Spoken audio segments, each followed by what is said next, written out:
New development to pass along tonight surrounding controversial demolitions in the city of Troy. City council members have now been subpoenaed over the work done on King Street back in August of 2013. Our Craig Smith is live at Troy City Hall right now. And Craig, the council president says these subpoenas came from the EPA for the purpose of having these members testify in front of a grand jury. Sort this all out for us.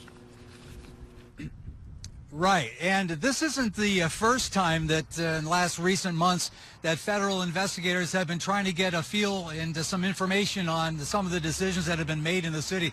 The last time I talked to the council president, Rodney Wiltshire, about this, he told me that he had doubts that the person he knew had been interviewed would talk to us because, as he put it, that person was scared to death. That was back in January. Now take a look at some of this video we put together for you. This is what the lot looked like today. This is where the buildings used to stand at number 4, number 6, number 8, number 10 King Street, right across from where the Green Island Bridge ends on the Troy side.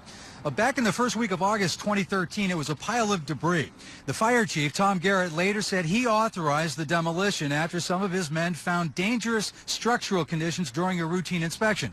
The buildings came down without any asbestos abatement and without closing an adjacent restaurant. Well, that's part of the reason former city engineer Russ Reeves resigned. He said he wanted to protect his engineering license and wanted to show he had no role in this demolition.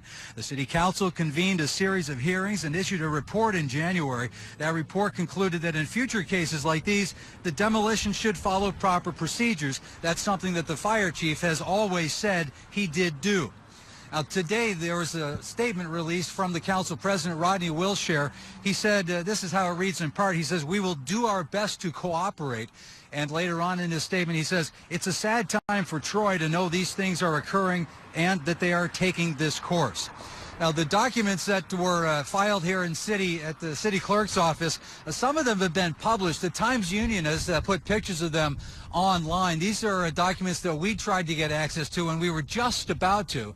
The city clerk was going to let us look at them as well until a spokesman for the mayor's office intervened and urged her to not let us see those documents. The understanding later in the day, presumably after the Times Union got the pictures, became clear, or at least became of the opinion in the mayor's office, that those were not for public consumption.